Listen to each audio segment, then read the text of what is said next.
दोस्तों आप सभी लोगों का मेरे यूट्यूब चैनल पर स्वागत है। दोस्तों आज के वीडियो में BSc first year inorganic chemistry के लेसन एटॉमिक स्ट्रक्चर के एक और नए टॉपिक के बारे में डिस्कस करेंगे। तो दोस्तों आज का हमारा टॉपिक है हाइजेनबर्ग अनसर्टेनिटी प्रिंसिपल। तो दोस्तों आज के वीडियो को शुरू करते हैं। वर्नर हाइजेनबर्ग एक German physicist in 1927 gave a principle about the uncertainties in simultaneous measurement of position and momentum of small particles. It is known as Heisenberg uncertainty principle and it states as follows. दोस्तों Werner Heisenberg में 1927 में small particles के एक साथ position और momentum के measurement के बारे में जो अनसर्टेनिटीज होती है उसके बारे में एक प्रिंसिपल दिया था। उसको हाइजेनबर्ग अनसर्टेनिटी प्रिंसिपल कहा जाता है। तो दोस्तों वो प्रिंसिपल होता है it is impossible to measure simultaneously the position and momentum of a small particle with absolute accuracy और सर्टेनिटी। तो दोस्तों इसका मतलब है कि हम किसी भी स्मॉल पार्टिकल की पोजीशन और मोमेंटम को एक साथ बिल्कुल अच्छे से नहीं नाप सकते हैं। दोस्तों अगर हम इन दोनों क्वांटिटीज में से किसी एक को अच्छे से नापना चाहें तो दूसरी जो क्वांटिटी है वो कम एक्यूरेट हो जाती है। दोस्तों अगर हम उसकी पोजीशन को मेजरमेंट करना चाहें तो जो दूसरी क्वांटिटी है मोमेंटम वो अच्छे से नहीं नापी जा सकती है, और अगर हम उसके मोमेंटम को अच्छे से नाप दें तो उसकी पोजीशन को अच्छे से नहीं बताया जा सकता है। तो दोस्तों इसके लिए हाइजेनबर्ग ने एक प्रिंसिपल दिया था, the product of the uncertainty in the position delta x and uncertainty in the momentum delta P. दोस्तों डेल्टा पी को हम एम इंटू डेल्टा वी भी लिख सकते हैं, जहाँ पर एम उस पार्टिकल का मास है और डेल्टा वी उसके वेलोसिटी में अनसर्टेनिटी है।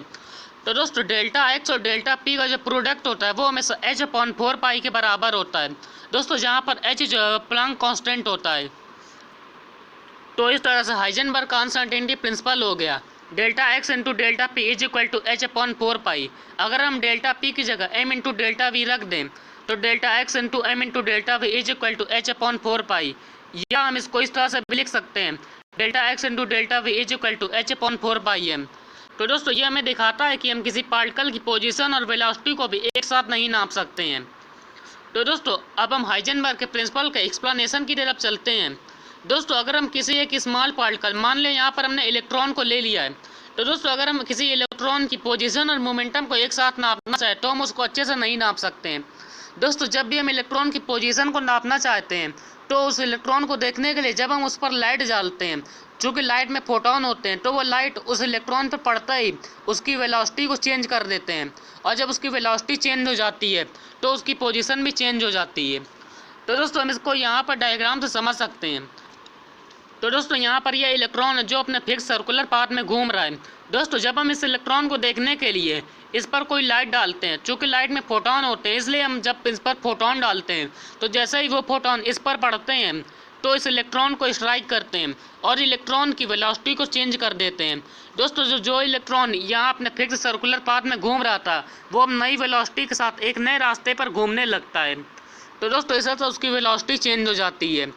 तो दोस्तों इस तरह से हाइजेनबर्ग का प्रिंसिपल प्रूफ होता है कि हम किसी भी माइक्रोस्कोपिक पार्टिकल की पोजीशन मोमेंटम को एक साथ नहीं नाप सकते हैं, या किसी माइक्रोस्कोपिक पार्टिकल की पोजीशन और वेलोसिटी को एक साथ नहीं नाप सकते हैं। तो दोस्तों इस तरह से हाइजेनबर्ग के प्रिंसिपल के बारे में हो गया। दोस्तों अब हम हाइजेनबर्ग के प्रिंसिपल पर एक क्वेश्चन को सॉल्व कर लेते हैं। तो दोस्तों यहाँ पर क्वेश्चन है calculate the uncertainty in the position of electron if uncertainty of velocity is 0.001% given mass velocity and Planck constant. तो दोस्तों यहाँ पर हमें किसी इलेक्ट्रॉन की पोजीशन में अनसर्टेनिटी को बताना है। दोस्तों यहाँ पर हमें वेलोसिटी में अनसर्टेनिटी दी है जो कि परसेंट में है। दोस्तों वेलोसिटी जो है वो उसकी 300 मीटर पर सेकेंड है, और जो उसकी वेलोसिटी में अनसर्टेनिटी वो 0.001% है। तो दोस्तों यहाँ पर हम डेल्टा वी को निकाल लेंगे। तो दोस्तों डेल्टा वी आता है 3 × 10⁻³ मीटर पर सेकेंड। और दोस्तों यहाँ पर हमें मास दिया गया है, प्लैंक कांस्टेंट की वैल्यू दी गई है। तो दोस्तों जब हम इसको हाइजेनबर्ग के प्रिंसिपल में पुट करेंगे तो आप यहाँ पर देख सकते हैं कि यहाँ पर हमने वैल्यू को पुट कर दिया है। तो दोस्तों जब हम इसको सॉल्व करेंगे तो डेल्टा एक्स की वैल्यू आती है 0.019 मीटर। तो दोस्तों यही इसका आंसर होगा। तो दोस्तों इस तरह से हमने आज के वीडियो में हाइजेनबर्ग प्रिंसिपल के बारे में जाना। दोस्तों उम्मीद करता हूँ आप लोगों को मेरा ये वीडियो अच्छा लगा होगा। दोस्तों फिर मिलेंगे एक और नए वीडियो के साथ।